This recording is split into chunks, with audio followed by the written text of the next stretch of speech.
9, 8, 7, 6, 5, 4, 3, 2, 1. Begin.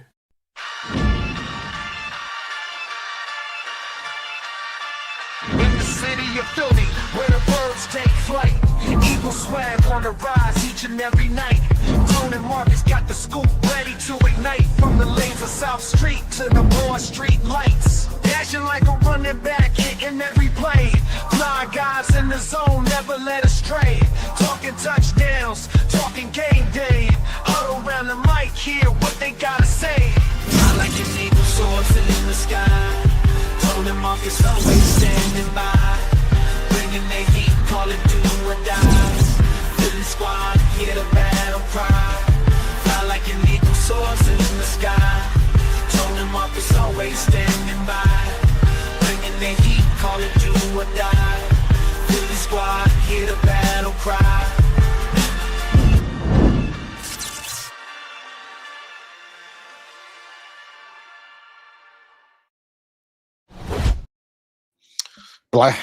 Bald Eagles Podcast, Black Friday edition. What's going on, Tone? Big Markus. First and foremost, man. Welcome to the show, y'all. We appreciate y'all for being here. Y'all know how we give it up. Y'all know the vibes. Y'all know the energy. Y'all know where our baldies be. You feel what I'm saying? Sir.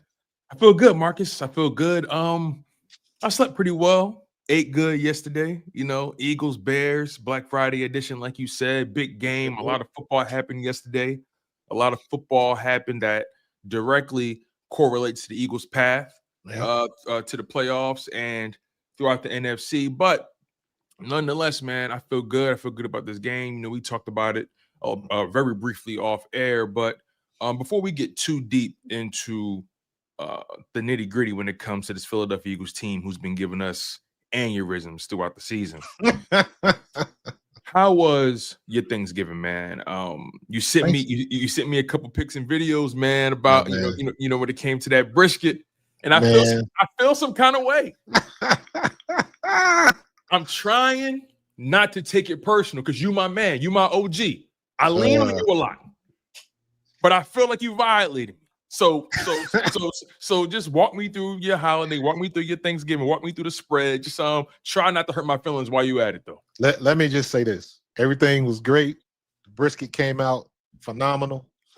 Hold on, Mike cooked the turkey. The turkey was on point. Stop right there. Wait, you said that brisket came out what? Phenomenal. And to the touch, I lied to y'all not. That bitch to the touch. Check out my my God. Twitter page. I always listen. You would be like 15th to 16th on the list for brisket, because everybody wants my brisket, dog. See, that's not even cool.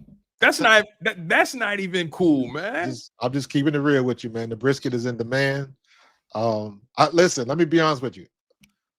Before I started Pro Fan Talk and all the stuff I do now, I was seriously thinking about doing like a cooking channel, straight barbecue, because that's all I do. My problem is it's just me, and I just literally I don't have enough time in the day to do it. But I have thought about it many times. So shout out to my mom if she's listening. I used to be heavy into the Food Network rotation when they had the barbecue pit wars and all that kind of stuff. And I used to watch that stuff religiously. And my mom got tired of me talking about it. And then one Christmas, my mom, being the QVC queen that she is, bought me like one of them little electric smokers, one of them little small cabinet joints, master built electric smoker. Ever since that, it was a wrap, bro. I was stuffing everything in there. And it just got from there to the point where I built my own, to the next part when my wife bought me my little master built 1050, the thing with an automatic temperature control and all that kind of stuff. So now I can put the brisket in and go to sleep. And heck, I couldn't even do that because I got a gravity feed. I'm getting into the weeds here, but a gravity feed. I heard gravity. Essentially think of it like this. It's a chimney. You put the charcoal at the top, and at the bottom of the chimney, there's a grate. and then you light the charcoal from the bottom. And right on the side of the bottom where it holds up the charcoal, there is a opening that goes into the cook chamber. So when the charcoals are heated from the bottom, they're right next to the grate, and then the heat just goes into the heat chamber. That's a gravity feed. So as the charcoal burns up, as the charcoal burns, it drops because of gravity. Okay. That's why they call it a gravity feed. So what I do is I get wood chunks, hickory, oak, and I mix them in with the charcoal. And this particular time, one of my hickory chunks was a little too big and it didn't drop. So I woke up at 4 o'clock in the morning because my phone was going off and my temperature in the smoker is supposed to be at 250 and it was down to 190. And I was like, what the hell is that? It's a setback. So I had to get in, get out, figure out what was going on. Then I had to get something to poke the charcoal and jostle it. And then once it dropped down, it was fine. So even when you get something that's supposed to be automatic and let you relax, when you barbecuing, bro, you never relax. Always, bro. But as long as the family ate good, you say you had the whole spread, right? You said you had the turkey, right? Yeah. What else? Wife cooked the turkey. Then we had smoked turkey breast. Wife macaroni and cheese, collard greens. Heck, we had everything. Couple sweet potatoes, 4 sweet potato pies. We had it covered. Potato salad. We had it covered, bro. We had it covered. That's dope, man. All That's good dope. and good, bro. Yeah, for sure. Listen, I didn't cook this year, right? I'm not home. I live in Texas now. All my family's in Philly. So I've been down here for about a couple years. So for a couple years and some change. The first year we moved down here, I had cooked, did the whole spread for me and my wife. Then the second year, I flew back home to Philly. This year, I said, look, I ain't flying, I ain't cooking. But God would have it. My wife, homegirl, she did a lot of cooking. So we went over there, showed love, and she took care of us and everything. So it was cool. That's what's up, man. There is no love lost when you get something catered. At all, man. My Getting wife, something catered cooking. is not. You get no disrespect from me because when you've been cooking long enough and you just don't feel like doing it. So, and the thing is, she could cook. So, and I had her food before, so I was like, oh, she's cooking. Oh yeah, solved. Let's go. Problem solved. Hey, listen, bring your bottle of wine, or maybe they want you to bring a dish. She showed love. She showed love. So, but it was good, man. And then my little man was over here, my little great grandson Roman. So we always get a chance to play. So that's always cool. That's cool, man. That's cool. Well, guess what? These Eagles are going to have a chance to play, a chance to redeem themselves today at home, Lincoln Financial Field, Chicago Bears. Last time the Eagles played the Bears, it was 2022. That game was tougher than it should have been. It was very cold, that game. I remember, and that's the game that Jalen got hurt. Yeah, that was the game. Jalen Hurts, I think he fractured his clavicle or his collarbone, something like that. If I remember correctly, it was 17 degrees. And our in Chicago line was killing them. Yeah, and we RPO'd them to death. And I was like, why do we RPO them? Why didn't we just hand the ball off? Yeah, because we cooking them already. Killing them. And Jalen Hurts was throwing the ball well, nonetheless. Pushing the ball down the field. But it was one moment where he just scrambled out of the pocket, and he finished the game. Tackle. He got landed. He got landed on funny. Yeah, that's all it was, and he finished the game. But it was, he was downgraded for the rest of the year. He ain't come back until that final week against the Giants. Yep. So nonetheless, Eagles Bears today. This is a big game, I think, for both teams. Absolutely. I'm looking at the Bears right now, and they've been on a hell of a winning streak. The Bears have won.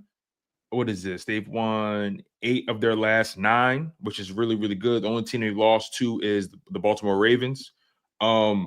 But when you look at the teams they have beaten, it does give you a little cause to pause. They've done their job. They took care of business against the teams that they should have took care of business of, and it showed that this team is much better than they were last year, and they matured as well.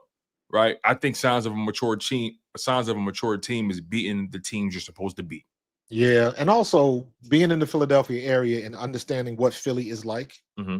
Once we get out of our feelings of having lost to the Cowboys, then you really look at it and horrible game, bad play calling, blah, blah, blah, blah, whatever your particular reason is as to why we lost to the Cowboys. Mm-hmm. Once you get over the to the Cowboys part, and you look at the game and you say we gave this game away, mistakes, turnovers that we don't normally do, and you got to say it, Tone.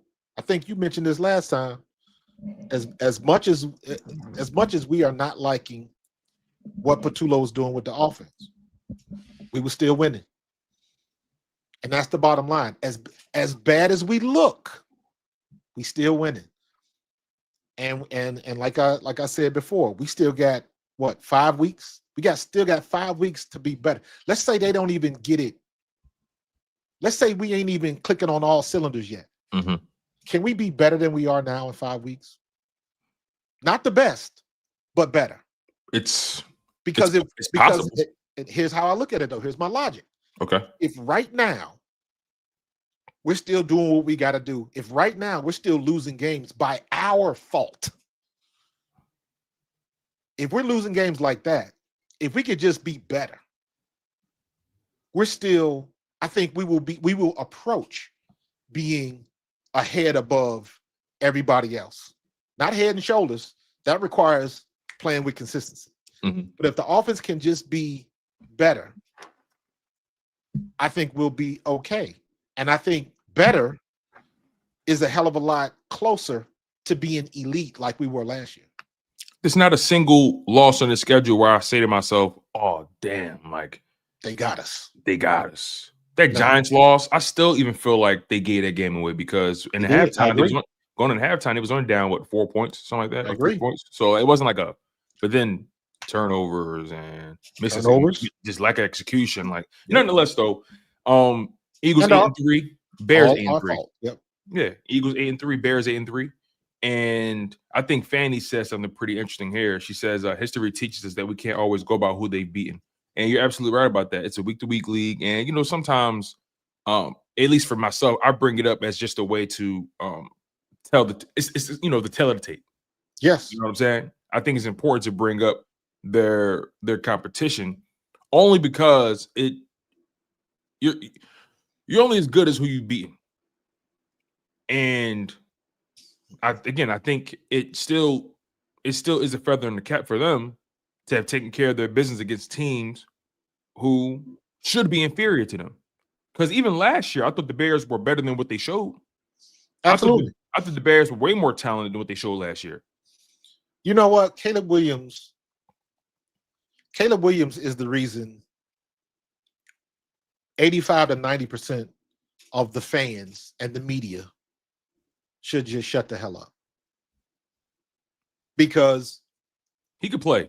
He can play. He can definitely play. But as much as he got eviscerated his first couple of years in Chicago, when everybody knew that the head coach, Eberflus, was not getting it done right, all of that stuff, the same situation. This is the same dude that y'all swore up and down couldn't play, and that y'all swore up and down that if it wasn't working this year, y'all might be looking, Chicago might be looking for another draft pick. But it just comes down to the same stuff. Just because we are in 2025 and it's still called the NFL, the recipe to get good players has not changed, especially when you're talking about the position of quarterback. Quarterbacks, I don't care how good they are, have to be developed. You have to give them time. Everybody knows that time your grandmama cooked you them cookies. And what happens when you take the cookies out of the oven too soon?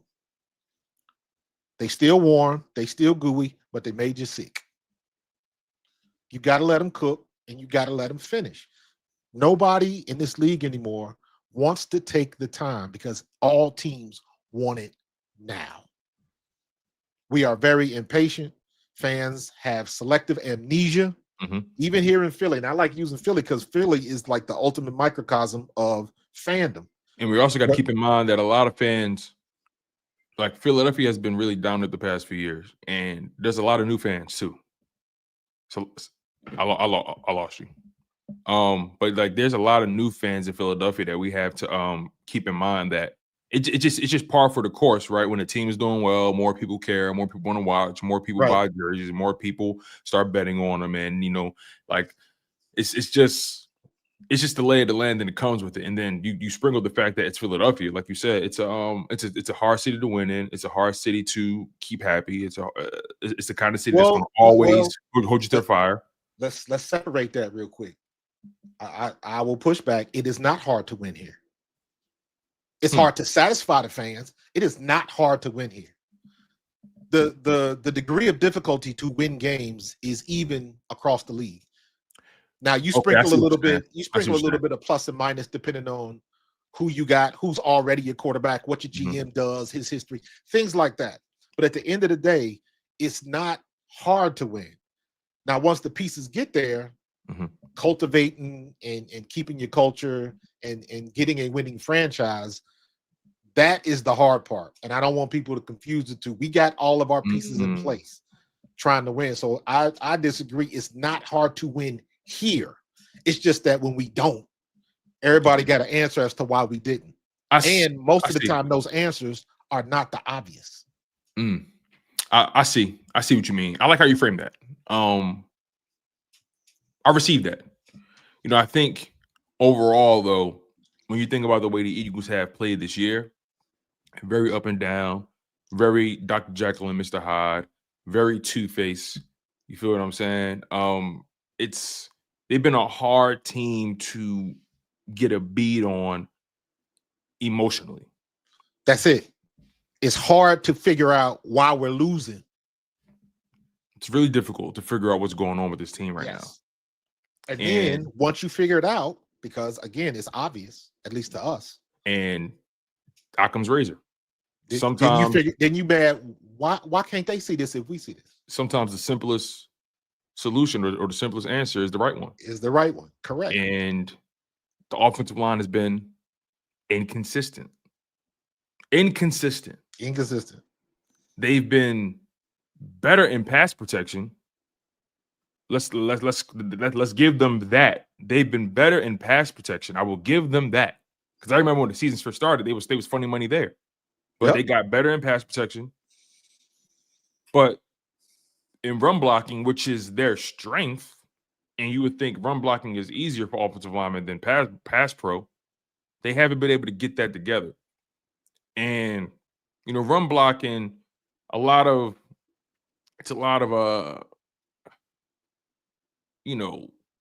sequencing. What I mean by that is guys got to be in the right spot at the right time. Guys got to pull at the right time, hit the right guy. Guys got to double team a guy, then get to the second level at the right time. It's a lot of moving parts in the run game, probably a little more than in pass pro. And they haven't been able to get that right. What was our best game as an offensive line? Giants. Right. How many yards did we rush for against the Giants? Almost 200, like 2 something. No, I'm sorry. We rushed for like Saquon had 150. Tank had 104. We were like 250, yeah, something like that. Yep. What was the difference in our offensive line against the Giants? It was bullying them. It was push. They was getting pushed. Personnel. Think personnel. Oh well, Brett Toth was at center. There you go. That was the main difference. The obvious answer is usually the right one. Yeah. And Cam Jurgens just hasn't been good, and beyond good, he hasn't been healthy, and it's affecting his ability to be good. Let me ask you this: how bad is the Giants' defensive line? They're really good they're really good in the pass rush. They were always skeptical on run defense all year long. Okay, that's fair. How bad have we been run blocking? So bad. So you got the blind leading the blind. Yeah, but on this day, we had 250 plus yards rushing. Yeah, we had Brett Toth at center. Dickerson was at guard. We had Tyler and Lane. Lane's out. Fred's in. Tyler Steen's starting. Brett Toth needs to be in the middle, but let's see what they do with that. Dickerson, my line. So if we can get that lineup, I don't understand why we cannot run the ball today. Yeah, I'm looking at Chicago's run defense, and I'm not saying that this is going to be the end-all be-all, because Dallas couldn't stop the run, and look what happened, right? So still couldn't run. So part of me doesn't even feel like it's even worth mentioning Chicago's ability to stop the run, but I know it matters. So right now, Chicago, when it comes to stopping the run, They're 30th in the league in opponent yards per rush. They're allowing over 5 yards a carry to running backs. Okay. And they're allowing 138.1 yards per game on the ground. That's 28th in the league. Right. So they are in the bottom 4 in 2 important categories when it comes to run defense. They cannot stop the run. They have not been able to do it. But today, I can't even look at the Eagles and say, oh, that's their end. Thank you. I can't. It should be an obvious get right game with the run game. It should be. That's the operative word, should be. But that hasn't been the narrative for the Eagles. Everything that should happen hasn't happened. So here's the silver lining to me. When you look at the games we lost, we have not been dominated. We have not been soundly beaten. Every game you're looking at us. We're looking at ourselves like we let that one get away. We didn't do this. We didn't do that. We fumbled the ball. We had costly penalties. Every excuse in the world. In my opinion, that second half against Dallas was the Murphy's Law game plan. Everything that could have went wrong went wrong. And it went wrong when we were moving the ball. Yeah, that was the annoying part. Every time they got to midfield or halfway, because they were moving the ball. Every time they crossed that middle field. The if I'm not mistaken, the penalty when Devontae Smith caught that pass, and the penalty when Dallas Goedert caught his.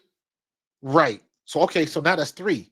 Dallas Goedert, Devontae Smith, and when Saquon fumbled. All 3 of those situations, I believe we would have been in the red zone or at least damn close. So that's 9 points. At least 9 points. So honestly, to win that game, they didn't even need touchdowns. They needed field goals. No, but exactly.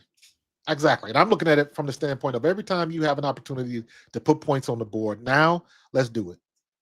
And we don't fumble the ball. We got it at least 3 points, possibly 7.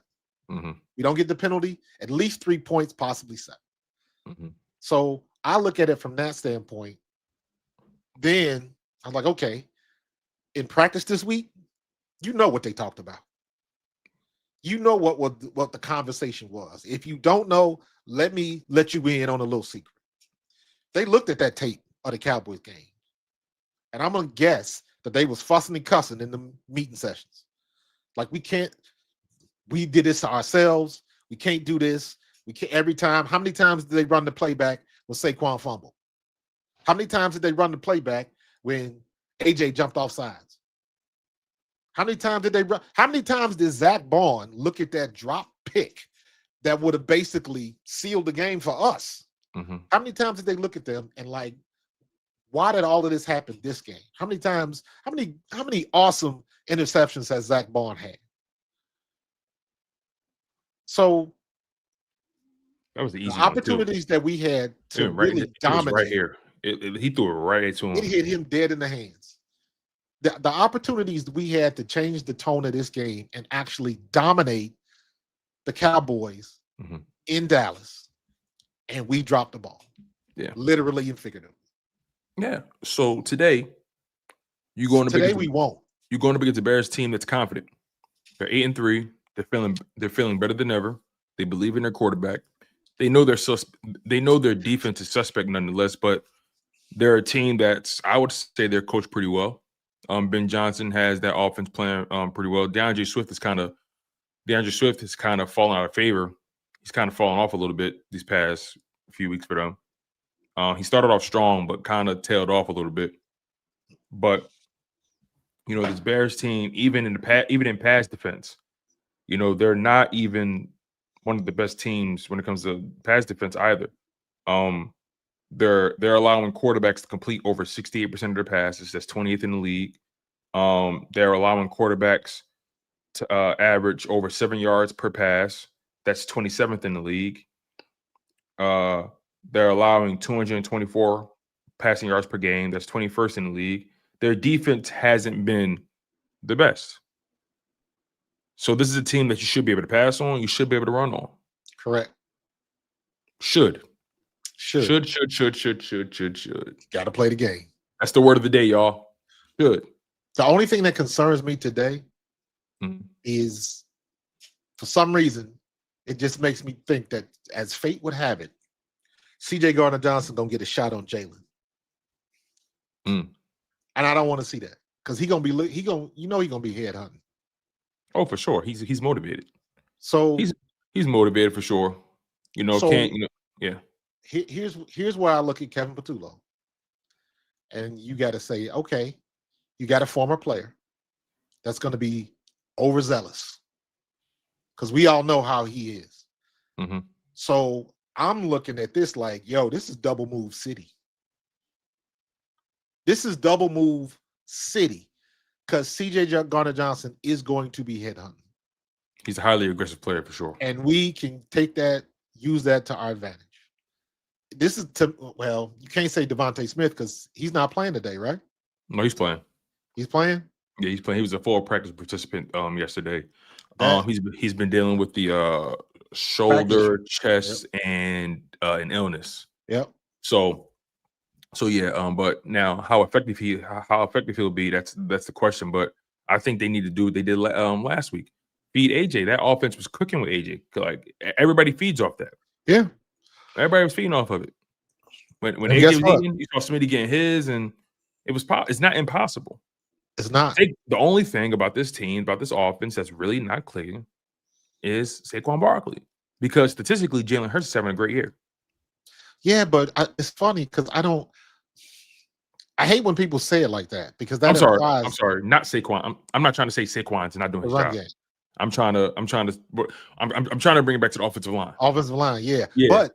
But everybody says what you just said. I did that video about Kay Adams and Wentworth, because they generically, it was very easy to tell that they haven't watched our games.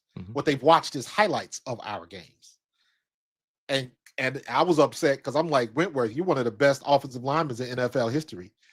And you dishing out comments talking about Saquon needs to run with speed and violence. I'm like, Marcus, you know better. Clearly, you have been watching the games. Marcus, you know better. When these guys when these guys start getting checks from these large entities, they can't talk about can't talk about offensive line play. They got to talk about the stars. They got to talk about the skill position guys. The fact of the matter is, they don't have enough time to watch film on all the games. They just don't. But if you're offensive lineman, there's at least in my opinion, I've always felt like certain positions that you played, it requires a certain. There's just you're wired differently to watch the game. Yeah, but I guess that's my point. He is. I've heard some of his commentary before, and like, I like Wentworth a lot. I like both of them, him and Kay Adams. But it just struck me that what he said to me made no sense, because immediately I was like, clearly you have not watched the game. Clearly you're looking at your production notes that your team of researchers gave you with stats and yards per carry and stuff like that. You have not actually watched the game. You've only seen highlights. Because if you had actually watched the game, I do not believe that all of the experience that you have as an NFL offensive lineman, you could have watched that game and made the comments that you made. And that's the overall homework that you get from a lot of these people. That just follows the national narrative. And it's like, nah, ain't nothing wrong with Saquon. Ain't a damn thing wrong with Saquon. If you get him a hole, he can run through it. And what I'm hoping is that people are going to be reminded of that before the end of the season. Because he has not lost a step. It's just we're not blocking. We can't get off blocks. We can't hold blocks. And he's spinning and jump cutting and doing all of that stuff, making people miss just to get back to the line of scrimmage. Right. I agree with you, man. So I'm looking at the court. Yeah, they call my man JG Wentworth. That was funny. Oh my goodness, man. So, like, I mean, look, we're about 29 minutes, 30 minutes into the show. When you think about the way this Bears team, has played, and again, they have played well, how does this Eagles defense take advantage of them? How does this Eagles, because again, this Eagles defense has been playing well, even despite that loss. I think the Eagles defense has played well, especially over the past especially coming out of the bye week. What's your expectations from this Eagles defense coming into this game? Same as always. I think Jalen Phillips is going to be a difference maker today. I think he can negate some of the elusiveness that Caleb Williams has. Don't get it twisted. Caleb Williams can get out of that pocket, and that joker can motor. For sure. So we got to keep contained on him. And I'm not saying anything that I haven't said for every game that we play. When we get our hands on the quarterback, or when we get our hands on the ball, come down with it. Mm-hmm. Finish it. That's what we got to do. Because just like in the Cowboys game, soon as Zach Bond dropped that pick, I was like, they're going to score. Because that was our opportunity to change it, and we didn't. And whenever you give somebody a second chance in the NFL, they're going to burn you. That's exactly what happened. So when we get these opportunities today on defense, get your hands on them, get them to the ground. Jalen Phillips, I'm looking at you. Jalen Carter, I'm looking at you. Nakobe Dean, keep that run game in check. Now that I've seen Nakobe Dean run with Jahmyr Gibbs, I ain't worried about nobody. Nobody. So we got some question marks, but I wanted Sidney Brown to start from the rip. So you got somebody that's physical, that can get to where he needs to get to, and you have somebody that's been in the rotation for the whole week of practice. He's not coming off the bench. He's not cold. He's not, I don't expect him to be a step slow like he was last week. You to help over the top. There was 2 plays that were completed, long plays, that if you are a step sooner, you get your hands on that ball and at least get a pass breakup. Right.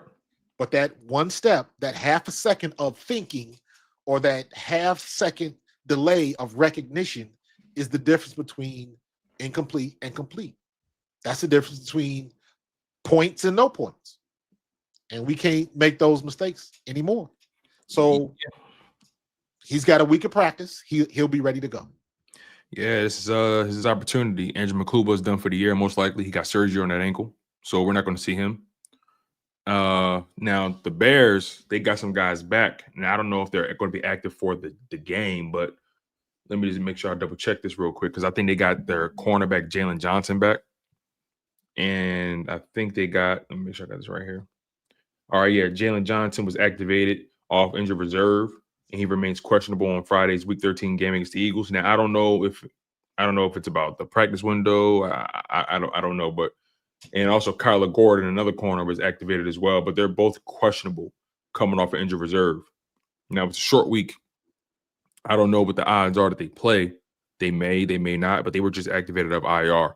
Teams normally, the week normally guys are taken off IR. They normally give them another week and then they play. But those guys may be out there today. And Jalen Johnson is a really, really, really good corner. Really good. So we're going to find out as we get closer to game time, who the inactives are for both teams.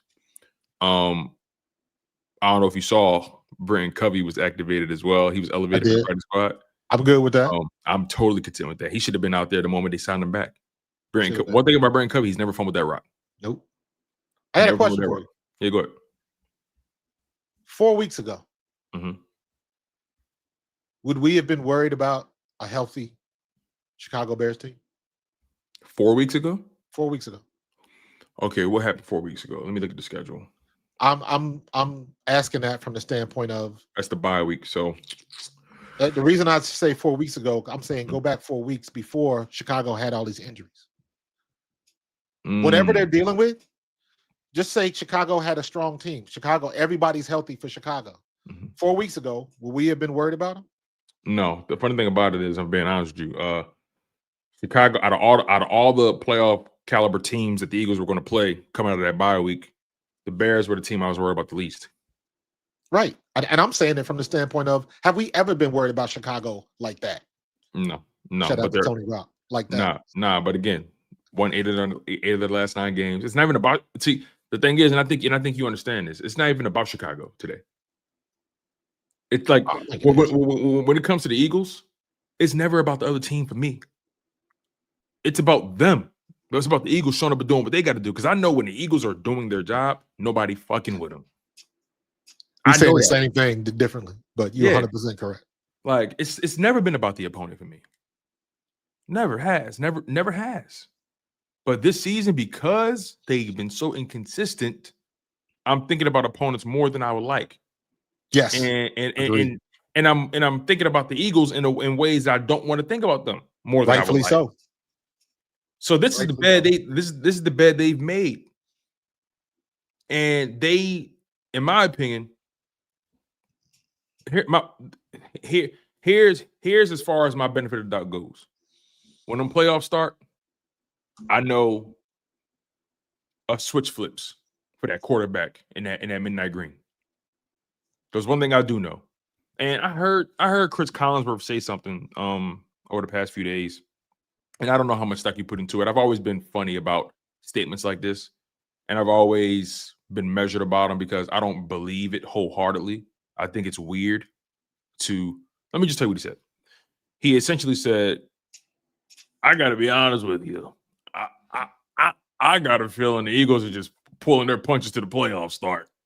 I think the Eagles are holding back that playbook until the playoff start. You know how he talks. And I've always been funny about narratives like that.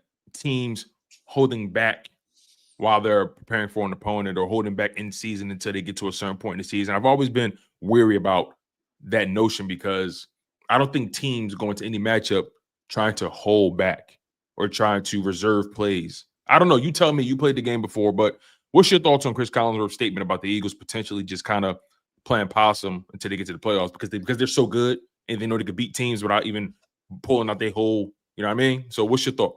I don't think the Eagles are doing that, but that is not a false statement. There have been teams in the past where they get in the playoffs and they dominate a team, and the losing team is like, yeah, they brought out some shit that we hadn't seen. They hadn't ran that play since, 2022. So there's some merit to that. But usually the way it manifests is you have some of the same plays that you just kind of reconfigure and make them look a different way. Start out in a different formation. You shift to something different. That is a real thing where you want to give your opponent something that they've never seen before, because all it takes is one mistake to get the 7 points you need or to get the lead that you need and to turn the momentum of a game. So it's not necessarily like you opened up the playbook. Hell, all it takes is one or two plays, one series or something like that. One series could be 4 plays. So there is merit to that. I just don't think the Eagles are doing it, because if the Eagles are doing it, I'm like, you mean to tell me we could have been doing this shit the whole year? So what I don't, we don't operate like that. And I would like to think that if we do come out with something that nobody's seen before or we haven't ran all year to catch somebody off guard, I believe that's possible. But it's also possible to run, 10 different plays or 10 different variations of the same play. I think that is what we do not do. Yeah, and what I will say though, I will say that in particular when it comes to Jalen Hurts, obviously, September to December, September to early January, he's not taking too many risks. He's measured. He does exactly what's necessary to win that game. When the playoffs start, we have 9 playoff games in the docket when it comes to Jalen Hurts. He's 6-3 in the playoffs. Super Bowl champion, Super Bowl MVP, 2-time NFC conference champion. We know what the resume is. He's been the kind of guy to unhook the trailer in the playoffs. He takes all the risk in the world. And when I say all the risk in the world, I'm not saying he's just being reckless, but he's a guy that understands the assignment more than most quarterbacks. Agreed. And knows how to pick his spots in the playoffs. Perfect example, the Super Bowl. They was slinging it in the first half, had that big lead, then third quarter came. and he drops back, and he had no hesitation about running because he understood that at the end of the day, possession, first downs, points. That's all that matters. That's all that matters. Just keep moving the chains. Keep gutting them. You see it, take it. Don't waste no time. Just you see it, take it. Because you know this is the last game of the year. Ain't nobody care about stats. Just take it. Guys just trying to win the game at that point. And that's what and that's the playoffs. You just want to win the game. Nobody's worrying about the numbers. Nobody's worrying about production. Guys just want to win the game and move on. Win in advance. Win in advance. And Jalen Hurts understands that probably more than anybody. I agree. He understands what the pressure is and what it means, especially here in Philadelphia. Yeah. And Cecil said something here. You know, let's go back to your point early on. When you take away the emotion, the Eagles are 8-3 with the way they've been playing right now. Yes, that's what I was saying. And they've beaten legit contenders. Looking the way we're looking, and we 8-3. They've beaten contenders. You can't take that from them. Did you see the Packers-Lions game? I didn't see the whole thing, but in the middle of that game, I'm watching, and I tweeted, just a reminder, we beat both of them teams. Both of them. And neither of those teams could score on us. Correct. We beat both of them teams. For whatever Jordan Love did, he had a great game. We put the kibosh on him. Same thing with matter of fact, again, we didn't have a great offensive game against the Lions, but we kept Jared Goff in check. We kept Jahmyr Gibbs, running the ball, but when he caught that ball, he was doing his thing. But at the end of the day, we had more points than they did. Yeah, and it's weirdly enough, Detroit it's crazy actually. Detroit is third in their division. Dan Campbell need to get.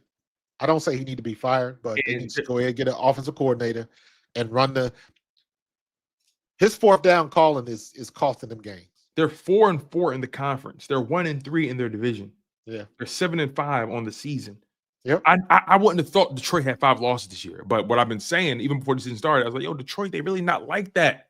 They're explosive, they're shiny. You know what I'm saying? Detroit is like that. Detroit is like that used Ferrari that the used car salesman's trying to get you to buy. You came there for a reliable Toyota Camry, but then your kid's like, Dad, look at that red convertible. And you're like, listen, son, we came here for something reliable. Dad, please. And then the salesman is working his magic. And then somehow, some way, you leave with that convertible. And then as soon as you pull off that motherfucker. Matter of fact, I don't know if you're a Family Guy watcher. Every now and then. There's an episode of Family Guy where they went to the dealership to buy a reliable car because Lois needed a car. And the cars they saw were reliable. And then the salesman said, no, listen, we got this over here. We got a tank. We got this, we got that. You know what I mean? As soon as they drove off that fucking lot, them wheels came off. So the point is, like, Detroit, they're a team that can put up the numbers. They're a team that's going to excite you. They're going to excite you. But when you really zoom out, they haven't been playing well this year. They haven't been consistent this year. They've probably been more inconsistent than the Eagles. At least through the inconsistency, the Eagles know how to win football games. That's a skill. That's a real skill to know how to manage the game and win the game. And you're going up against tougher competition than anybody else that the Eagles are. So, you know what I mean? With all the stuff they make me uncomfortable with, this team just has a trait that most teams don't have. And I think they're the team that has the highest boom potential going into the playoffs. We are at the point now, and it's never not this. But I bring it up now because the closer you get to the end of the season, when you are in playoff contention, it matters more. Beat the team in front of your face. That's all you got to do. Beat the team in front of your face. We're still the better team. We just don't play like it. So every week, you got to prove you're the better team. Do you buy the whole Super Bowl run fatigue taking the effect on the offensive line narrative? Are you buying No, that? I do not. How come? Because after a Super Bowl, if you can have a good game, you can have a bad game. Everybody that won a Super Bowl, why all of a sudden do you start playing worse? Why do you start playing badly? Usually it's because, if that is the case, usually it's because you lost guys, because guys got paid, That makes more sense. that's the normal, But order that of makes events. sense. You had a Pro Bowler that you had a Milt Williams. You win the Super Bowl, and then Will Williams gets a $110 million contract up in New England. Mhm. We're not going to match that. Yeah, Josh Sweat, same thing. Josh Sweat, the same thing. So you're losing that makes sense. Mm-hmm. But the thought of, because you won a Super Bowl, you got this black cloud of fatigue on you because you had to play 3 extra weeks of football, and you've had 3 months of rest. Right. All of a sudden, that doesn't make sense. Yeah, that's the part that I think some of those narratives are overrated. It's all about the players you bring back. It's all overrated to me, because at the end of the day, yeah, they played 3 extra games, but the Super Bowl was in February. Correct. They had March, April, May. Like, come on, what are we talking about? Like, to just chill. I can't buy some of that sometimes. A lot of the national narrative, they use that. They lean into these tropes. Yeah. But that's when you really think about it from a realistic standpoint. Like, if I don't know, how can I put this? Like, if when was our Super Bowl? When's our first Super Bowl? 2017, right? Yeah, 2017, 17, 2018, 18, 19, 20, 21, 22. Mhm. So we got 2 Super Bowl appearances in 6 years, Yes. technically. Yeah. Right. Yep. And 2 wins. Well, actually, 3 Super Bowl appearances in 6 years, 2 wins. Is it? Well, no. So from 2017 to 2024. Oh, you're not counting the one that they won. No. I am. That's what I'm trying, because it gets weird because the season rolls into the new year. Right. That's why right. I'm getting confused. But So- essentially, it is 7 seasons. Yeah, and they've been there 3 times. They won twice. Three times. So when they won in 2017, and I don't remember, but what happened in 2018, 2019, and 2020? That team was older. Did we make the playoffs? And they made the playoffs, especially they made it in 2018 for sure. And we lost that game. They beat the Bears off the the joint. 2018. We lost that game the following year when Alshon Jeffrey dropped that ball. Yeah, it went through his hands, and it was just anyway. Yeah. Point is this: we got there, and little plays that happened prevented us from going back in 2018. Because a lot of people believe that if they win that Saints game, they beat the Rams, and then a lot of people believe they beat the Patriots again. So was that the first round of the playoffs? The first round we was in a wild card. First round we beat the Bears off the double doink. Okay, so we made the second round of the playoffs. Made it to the division we round. We lost going to the conference championship game. We lost that game. Mm-hmm. Okay, so we went to the Super Bowl. Then we lost. We lost 1 game short of the conference championship. Then we got 2019. And I guess what I'm saying is, to your original question about what do I think about the fatigue after a Super Bowl, it doesn't exist. The only thing that exists is how good your team is. And how good your team is has more to do with the players that you gained and lost, other than some mythical fatigue factor. Yeah, I agree with that, because 2019. Ask the Kansas City Chiefs. Yeah. Because they've been able to get back there many times, and they've lost guys, they brought guys back, developed guys, drafted well. It's not easy. Addition by subtraction. They got rid of Tyreek Hill, Mhm. and they went back again. Yeah. It's got more to do with the guys you got in the locker room, as opposed to some fatigue factor. Fatigue is a myth. Yeah, I often agree with that. I often tend to agree with that notion. All right, so We're about 49 minutes into the show, 50 minutes into the show. Let's get into some predictions about this matchup. Let's get some bold predictions out the way. All right. Do you have any bold predictions for the defense? Eagles defense, that is. I think Caleb Williams is going to make a mistake. Quinyon gets his hands on one today. To your point about that, did you know Caleb Williams has 5 lost fumbles on the year? I did not. I know he's fumbled a lot. I did not know he lost them. He's lost 5. Make sure, yeah, he's lost 5. He's a risk taker. Mm-hmm. He's a risk taker. I like it. And this is a weird thing. It doesn't bother me because I know what type of player he is. And I always go back to, y'all didn't say shit when Brett Favre used to do this. Hey, man, now you're venturing into territory that I don't feel like getting into right now. It's and the isms. Talk about it. So just all I'm saying is keep that energy. He winning games. He ain't going to win today, but yeah. So you got Caleb throwing it. So you got Caleb throwing the INT to Quinyon's way. Quinyon. We gonna get some some hands on it. I got Jalen Phillips getting a strip sack. You know what? Jalen Phillips is gonna be big in this game, but to me, that's not a bold prediction because he's been balling since he got. That's here. a good point. That's a good point. All right. Let me remix that. When you say bold, I'm thinking something unexpected. I feel you. Okay. Let me remix that then. I think. No, I got one. Cooper DeJean comes down on the blitz and strip sacks Caleb Williams. I like that.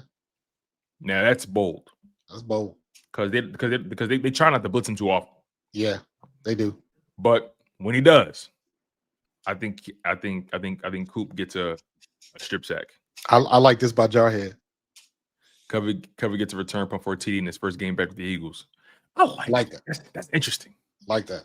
That's like some myth, magic, and mysticism. I like that. Covey is one of those dudes on your squad that everybody roots for. Everybody like him. He cool as hell. Like the little engine that could. Everybody like him. He cool as hell. Committee love him. Hey, Covey. He love him, man. But yeah, I got Cooper DeJean getting a strip sack, and I got Jalen Carter leaving this game with 2 sacks. Jalen Carter or Jalen Phillips? Jalen Carter. Okay. I got Jalen Carter leaving this game with 2 sacks, and I got Cooper DeJean getting a strip sack on the blitz. All right. Now, offense. Bold predictions for the offense.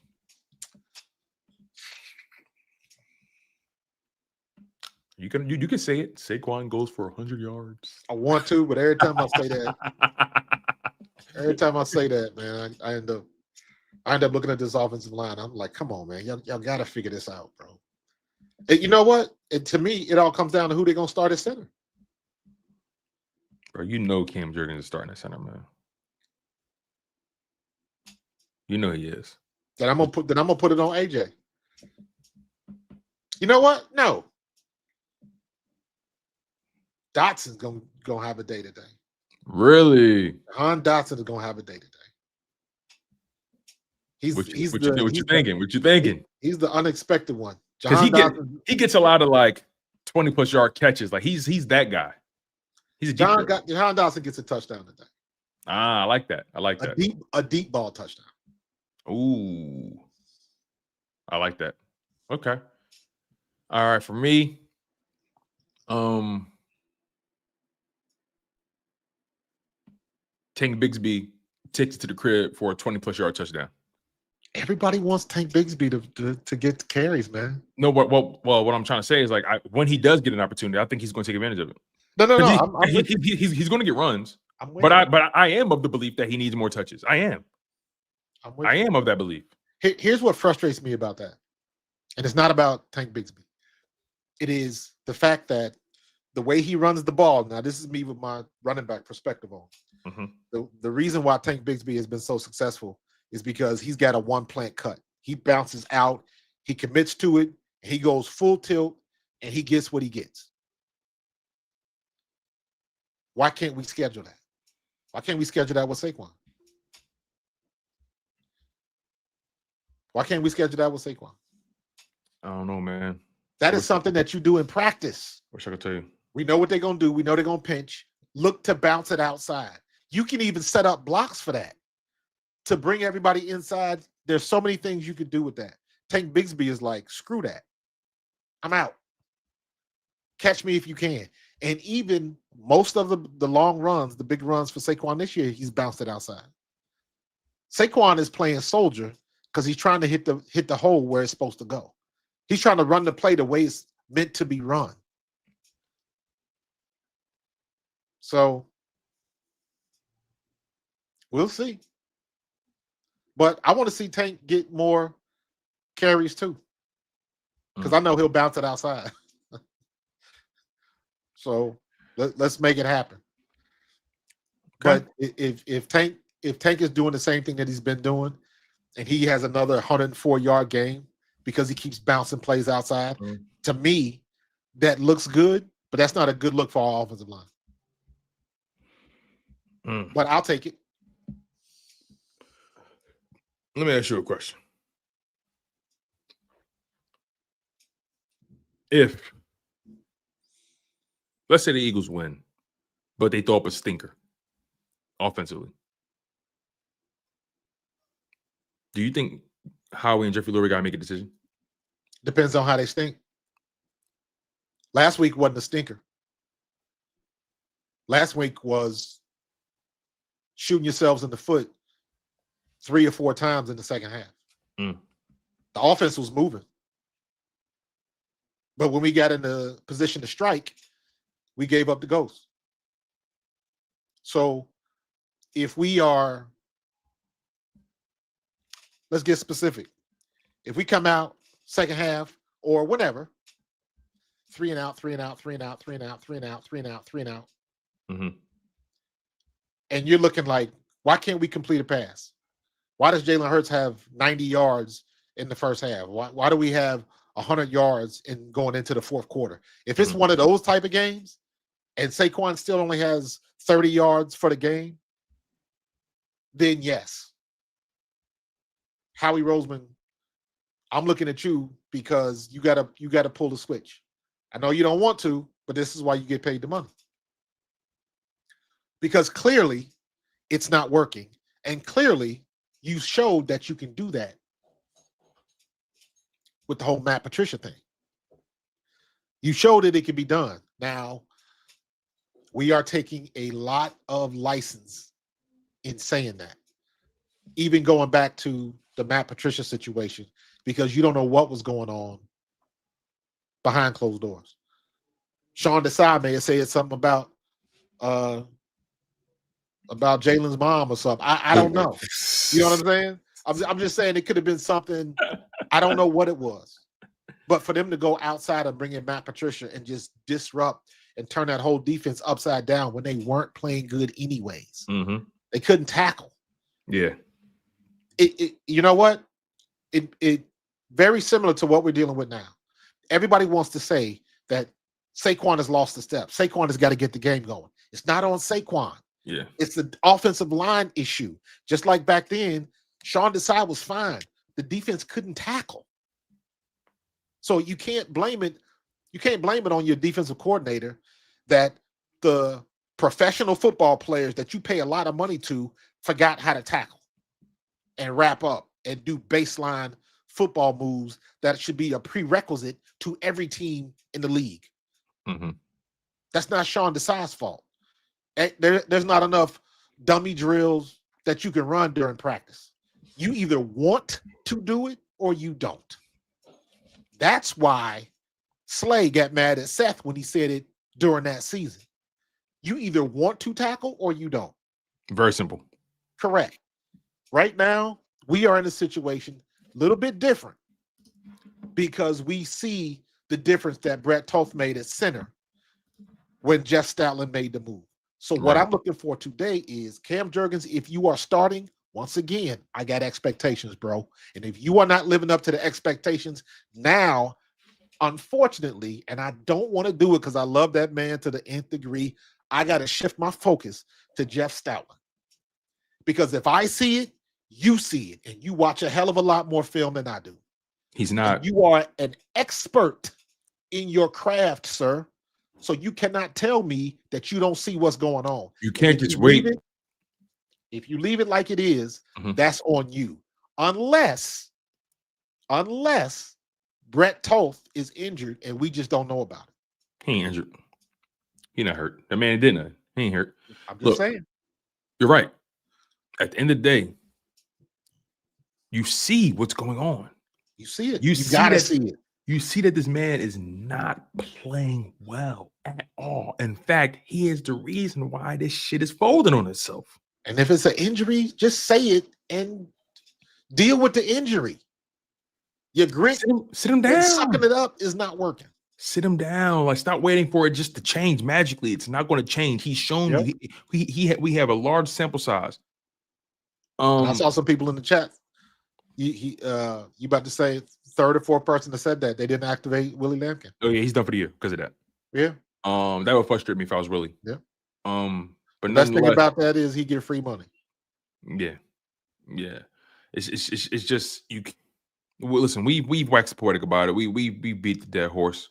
We know where we know the issues on the offensive line, and we cracked the code. We figured it out.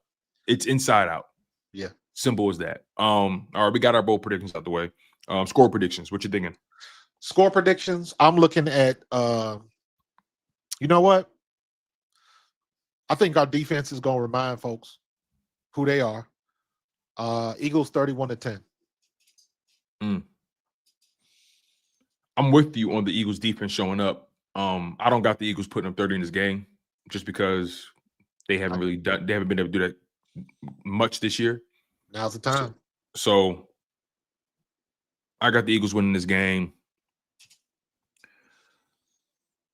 27-16. Okay.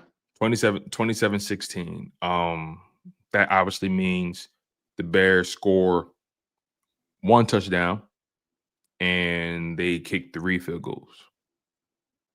As long as we got more points, bro. Yeah. So I got the Eagles winning this game 27-16. I don't care if it's 21-16 and we kick 7 field goals.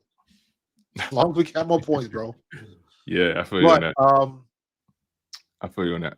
Kind of what we were talking about earlier. Yeah. Hold on real quick. Bring up Shannon S2M8U. He a Bears fan. Bring him up right here. His most recent comment. He's saying it'll be funny. Pull that up. Hey, Shannon. We don't fuck with y'all. Like, this is an Eagles-based platform. We not gonna pick y'all. What you think this is, cuz? We don't believe y'all. We not gonna pick y'all. Y'all been bad longer than we been good. Like, hey, Shan, with all due respect, brother, you a Bears fan. With all due respect, you a Bears fan. Yeah, I'm having fun tonight. Or this afternoon, excuse me. Yeah, I'm having fun. Yeah, I see you. We don't believe you. You got to prove it to me. Y'all got to prove it. Simple as that. Listen, that's why we play the game, man. You got to put it down on the field. You're a Bears fan. Enough said. End of sentence. Point blank, period. You're a Bears fan. Y'all better hope Caleb Williams survive for your organization. Because right now, Jaden Daniels, he's trending the way I thought he would trend with that organization. And we know the Bears, y'all don't handle quarterbacks well. So just enjoy the ride. Be humble. Understand that you're in unfamiliar territory. And walk soft. Walk soft. Walk soft. Hey, I'll tell anybody, man. After the game, you can talk your talk. Yeah. Win the game first. Win the game first. Come and be humble. We gotta handle it first. So yeah, we'll see. We'll see what's going to happen. We got to play the game. For sure. All right, let's wrap this up. I got to get something. I'm going to get me some Thanksgiving food. You know what I mean? Listen, y'all, we appreciate y'all. Real quick, Yesterday was a very eventful day for the NFL. 3 games. They have taken over Thanksgiving, as we all know that they have been for a very long time. My fault for doubting my Bengals. Yo, Joe what? Cool was back. Like what? Joe Cool is back, bro. I didn't know he'd be back this week. So I'm but still, that's embarrassing if you're the Ravens. Yeah, I didn't think they was gonna win in Baltimore. Yeah, exactly. Chiefs lost to the Cowboys. That was an entertaining game.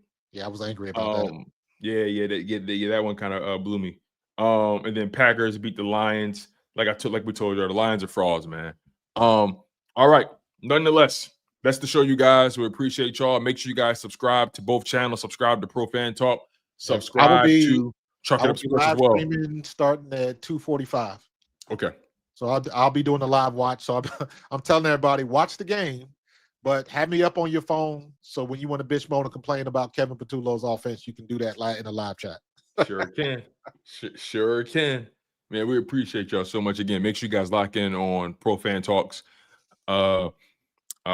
in-game stream. He does a phenomenal job at that. And so he's also been popping in on my post-game streams as well. So make sure you guys lock in on the Chuck It Up Sports post-game streams. You guys know how we give it up there. Again, subscribe and smash the like button on both Pro Fan Talk and Chuck It Up Sports. He's Markus Thomas. I'm Tony DeShields II. And this has been the Bald Eagles podcast. Eagles Bears, Black Friday. And listen, get your gift cards ready. Get your credit cards ready. You know what I'm saying? Get your Christmas shopping done now. Because that game, man, it's going to be a knuckle dragger, man. It's going to be a brawl in Big Philly. You feel me? It's straight like that. Sir. We out of here, man. Fly Eagles fly. Go Birds.